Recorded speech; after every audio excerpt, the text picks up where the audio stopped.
And happy December to you. I only get to wear this outfit in December. It's a kind of thank you. And blue is the color of Hanukkah, which begins tonight. Happy Hanukkah. So we're off and running in December with the holidays. December is kind of like a really tricky month, I think, because we have made of it a great festival and a great giving event and a great cooking event and a great interior decorating event and a great fashion event and there's become so much to do, and yet it is that time of year that beckons us inward.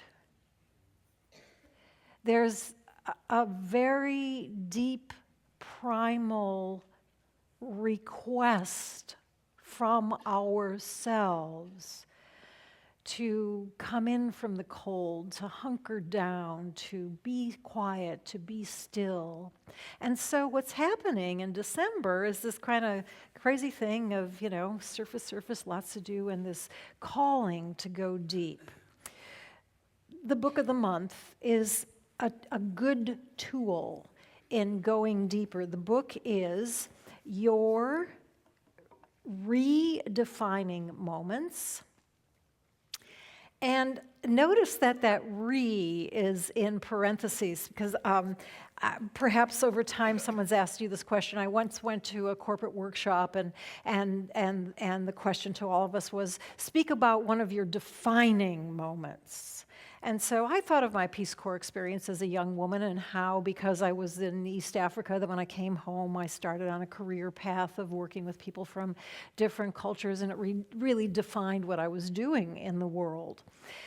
That sense of your defining moments kind of sounds like maybe there's only one or two or three major ones, whereas this title, Your Redefining Moments, reminds us that there is a continuous call to think about who we are. There's a continuous call to remember that allness of who we are. Plus, of course, this month's book is by Dennis Merritt Jones, who is a minister in our movement, so the book's going to have a spiritual frame. He says at the very beginning of the book, since the day we were born, we learned to define ourselves primarily based on the input of others. Yeah, I see some nods, and how long it takes us to notice, oh, that old thought, where did that come? I never, who told me? She told me that. So that noticing that over the overlay of our true selves, there's been a lot of other ideas about who we are, mostly coming from other people. And he says, as a result, we may have defined ourselves in a limiting way. I find that a very kind way to put it. We may have defined ourselves in a limiting way.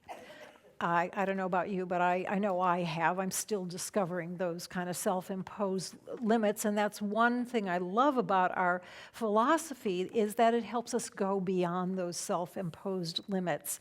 One of the early ministers in our movement, Reverend Raymond Charles Barker, a student of Holmes, colleague of Holmes, said this: you are the unlimited creation of an unlimited source that is forever giving to you unlimited ideas, possibility, and potentialities. For a moment, I felt like I was starting to channel him. Let me say that again. You are the unlimited creation of an unlimited source that is forever giving to you unlimited ideas, possibility, and potentialities. And so the book of the month then does help us look beyond the way we've previously defined ourselves and consider, who are we really? Who are we now? And once again, who are we now?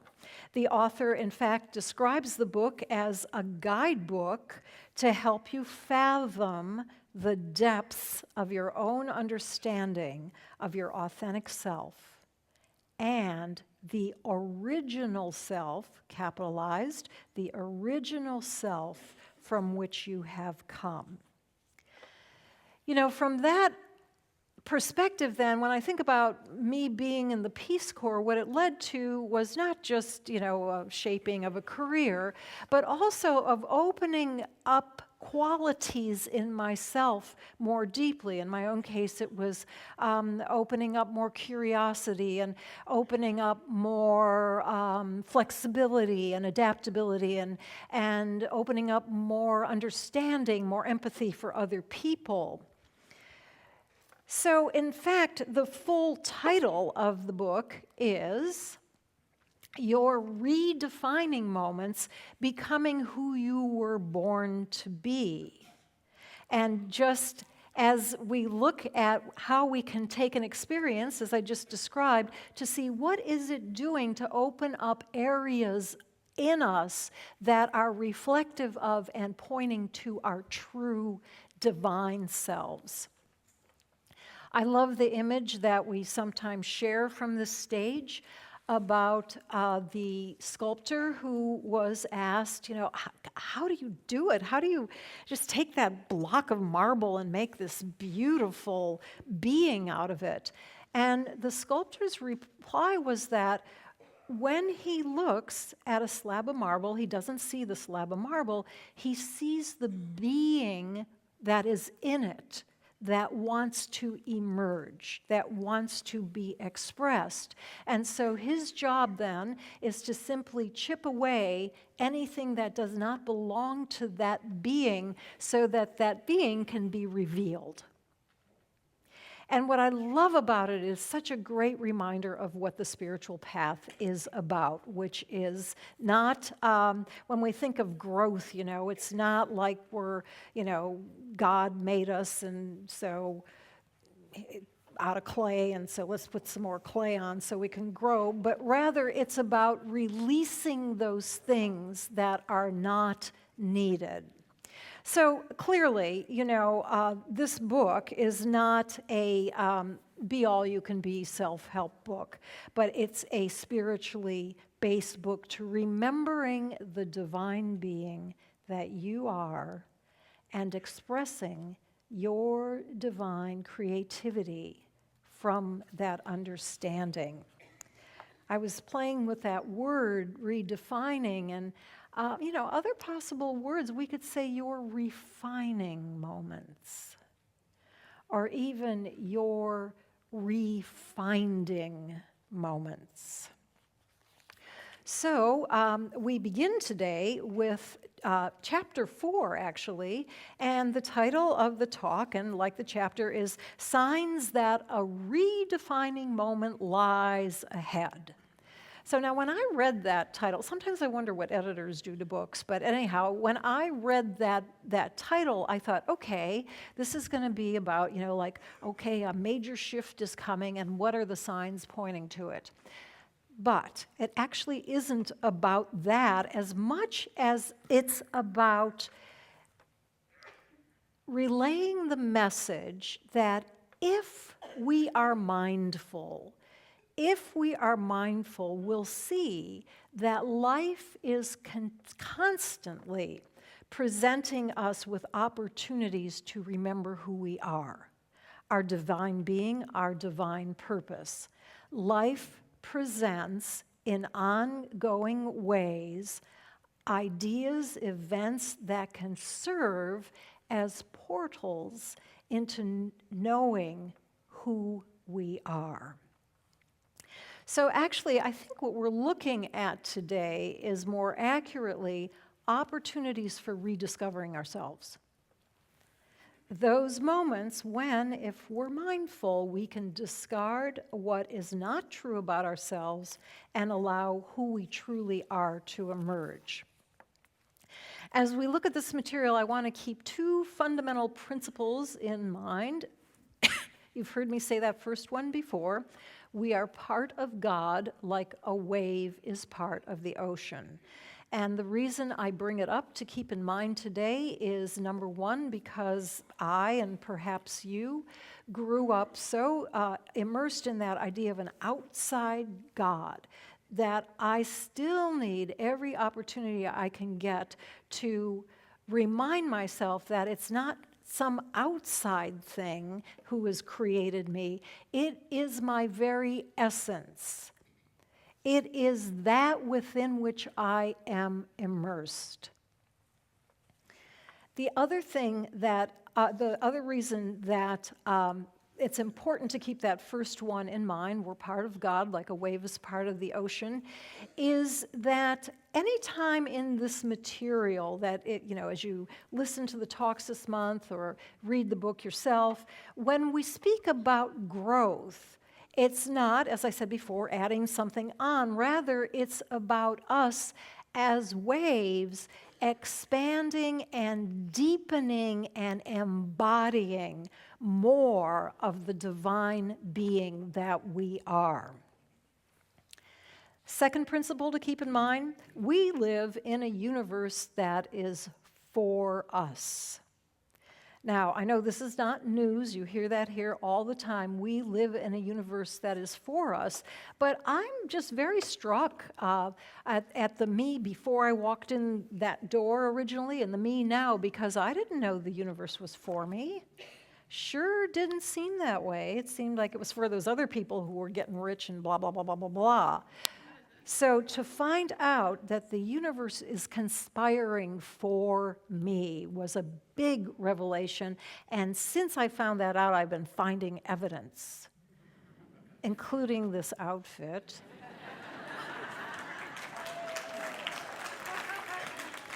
That was a hand-me-down from Reverend Andriette Earle. She just, outgrew it and said, here, have this $9,000 outfit. So I don't think it was 9,000, but.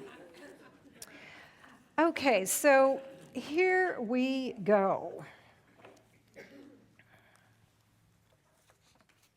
The first opportunity for rediscovering our true nature, the universe, by the way, I like to think of it actually more like a spiritual ecosystem. Not just a collection of stars and matter and spaces, but an ecosystem that is constantly going back between spirit and form. And that is the thing that is for us, that spiritual ecosystem. So our first opportunity for rediscovering our true nature is presented anytime you have a moment where your ego is challenged. By the silence, I take it you've had them. And it makes sense because just as we have bodies, but we're not our bodies, we're more than that. So we have an ego, but we're more than our ego. Nonetheless, as you may have noticed, we don't always respond gracefully when people or ideas challenge our ego. The staff gets together once a week to pray, and at a recent staff prayer, Dr. Edward asked us each to name one thing we were grateful for. And one of us very heartfully said, I'm grateful to all the people who love me and who have been my teachers. And the youngest member of our staff, Tyler, said, well, what about the people who don't love you? Haven't they been your teachers too?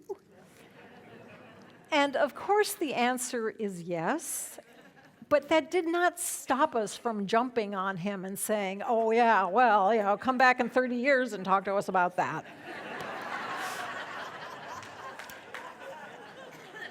Because I do notice my own inclination when my way of understanding, my way of putting reality together is challenged, that I can be defensive and think, I'm right, they're wrong. I have found that it is helpful to notice that moments, in particular if there's a particular theme that seems to reoccur. And in my own case, I notice that I continuously get defensive when someone questions my reasoning, even if it's just a request for an explanation. I get very defensive, like, you're calling me an unintelligent person? And I really had to stop and think, what is the source of this defensiveness? And I realized it's not my authentic self. It's some overlay that somebody told me and treated me like in early childhood, where my intelligence was in question. So that provided the opportunity to ask myself, if I'm not someone who has to defend my intelligence, then who am I? And one answer that comes up for me is I am an expression of divine intelligence, that same intelligence that created everything. Sometimes when I pose that question, if I am not someone who has to defend my intelligence, who am I? I am an expression of divine intelligence, that same intelligence that lives in everyone around me. Perhaps you might like posing this question to yourself if there's something that you notice you've been defending. Maybe like me, it's your intelligence, maybe it's something else. The question is, if I'm not someone who has to defend then who am I?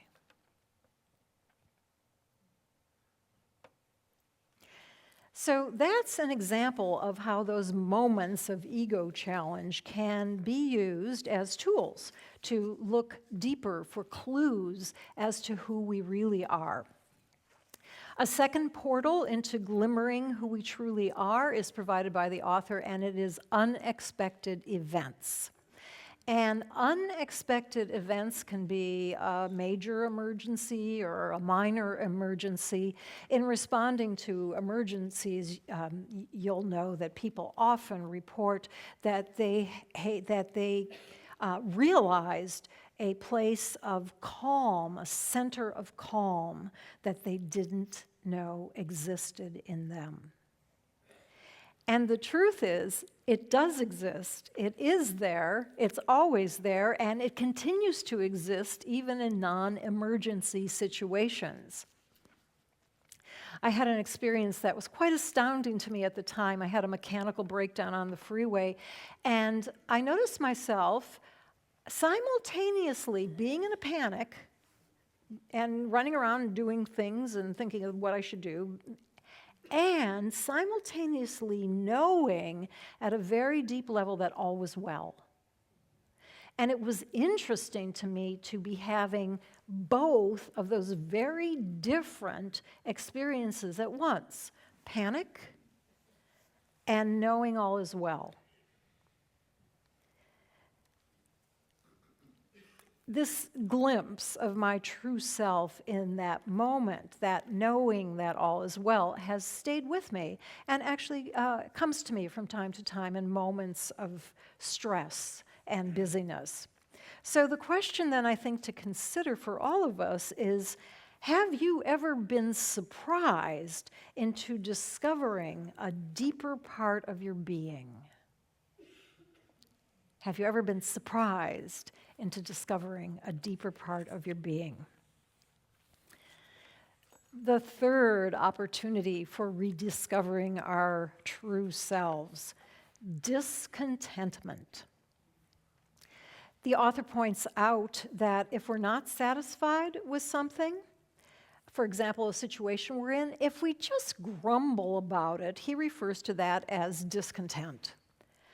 But if we see it as an indication that we're being called forward to do something else, to be something else, if we're mindful and we notice that he refers to as divine discontent. I don't know about you. When I'm discontent, I like to pretend it's divine discontent. However, I do fall prey to that tendency to resist change. That way that we can actually ignore discontent or even deny discontent. In my 30s, I had a part-time job as a legal secretary, and as a big downtown San Francisco firm, and I actually, I did not like the job, and I ignored that. I was in graduate school, and it was good money helping get me through graduate school. And so I just ignored how I didn't like the job and just, carried on until one day the head of human resources called me in, invited me to sit down, and she had a list which were the reasons my boss didn't want to work with me anymore. And the list, in my mind, I think she maybe had scribbled it on a receipt or on a, like an accounting tape. But in my mind, it's become this scroll of things that just went on and on that, I just couldn't believe them. She's saying, what? I do what? I do what? Gratefully, the head of human resources also offered me a job elsewhere in the firm, but I was still mystified by this disconnect of how could this person think I'm all this, good old me? How could they be saying all this about me? So I, at the time, was seeing a Jungian therapist, and she pointed out, when I went in there and I said, this really unfair, unjust, totally puzzling thing has happened to me, and I described it, she said, you know what it is? It's your unconscious taking care of you. Meaning that even though my conscious mind was denying the fact that I did not like my job, apparently, unbeknownst to my conscious mind, my unconscious mind was up to some things that ensured that I was removed from the job. This, by the way, is one of those times that show me that we do live in a spiritual ecosystem that's for us. So it seems that when we're discontented, we're at a choice. We can either consciously recognize it and do something about it, or we can unconsciously let events just have their way with us. Reverend Michael Beckwith says that at those times, for your own good, for your own growth, when it's time to move, if you don't move, spirit will evict you.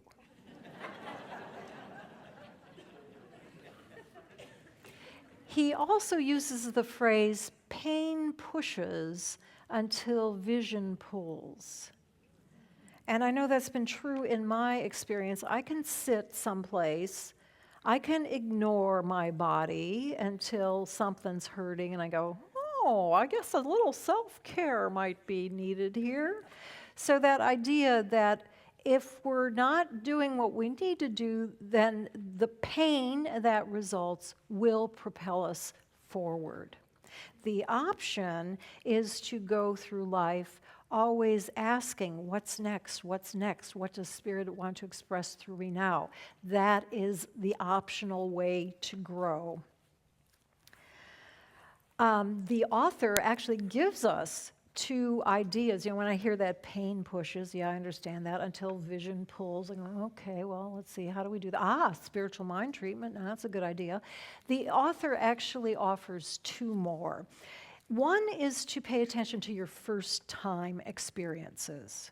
Okay, I know we have a collection in our past, first kiss, whatever, first bicycle, but they don't have to be grand, and in fact, they're ongoing. We still have first-time experiences all the time.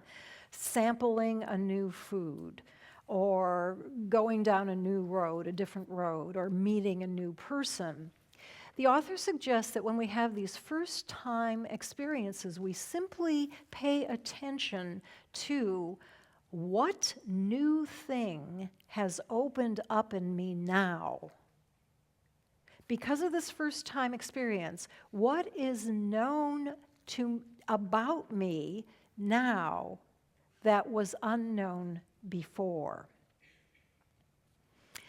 Brings to mind for me this quote from Ernest Holmes: "We should never lose sight of the fact that the soul is on the pathway of an endless and ever-expanding experience, and that only by expansion can it evolve. Accepting the lessons and experiences of the past and taking the best from everything, we should press boldly forward, looking ever for the truth." So finally, the author offers another way that vision can pull us, that we can continue pressing boldly forward, looking ever for the truth. And that is to pay attention to what inspires you. What people, what settings, what ideas, what actions. I think many of us were inspired by Facebook founder Mark Zuckerberg's announcement of committing a substantial part of his wealth to the benefit of other people on the planet. And if we pause and ask, now, what is inspiring about that? Well, I think the first thing is that it points us to our own true nature of divine givingness, that desire to share, that desire to give. And it also inspires us to ask ourselves, is there something else I can share that I'm not sharing at the moment? Do I really need all this stuff, or can it go on to somebody else? So I invite you this week to be on the lookout for clues to your authentic divine self. Perhaps questioning, releasing ideas that you realize are not part of your authentic self, and paying more attention to those aspects of yourself that you know do reflect your divine, authentic self. We're on the threshold of leaving the old year, entering the new year. The word threshold is based on the word thresh, that process of separating the inedible chaff from the grain, separating what's not needed from what is essential, what is important. So as the weeks of December continue, we'll have more opportunities to consider our true spiritual nature and to recognize and appreciate what we don't need and what is essential. As I close today, I'd like to share with you some of the lyrics from the song "I Am" by Kirtana. I invite you just to relax for a moment and take in anything that resonates with you from this. Before the body, before the story, before the name, beyond the mind's attempt to find or explain, before the breath, beyond the sense of pleasure or of pain, and after death, I am. Within the heart, the whole and part of everything I see, behind the eyes, beyond disguise, reflecting me. At the silent core, and yet before phenomenon began, and after it, I am. So let us turn for a moment then to that source of all, that great ocean of I am, that one from which everything springs, that ground of all being, that one with whom and with which we are inextricably linked, for we are of it. As we go forward this week, I welcome with us more opportunities to gently reflect on, who am I really?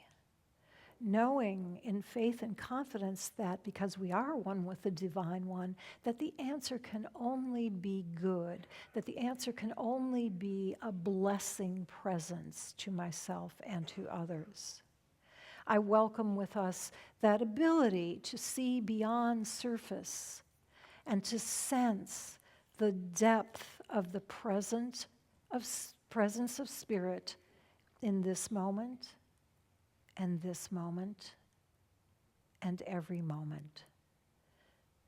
For this I give great thanks as this word is released, and together we have the opportunity to say, and so it is.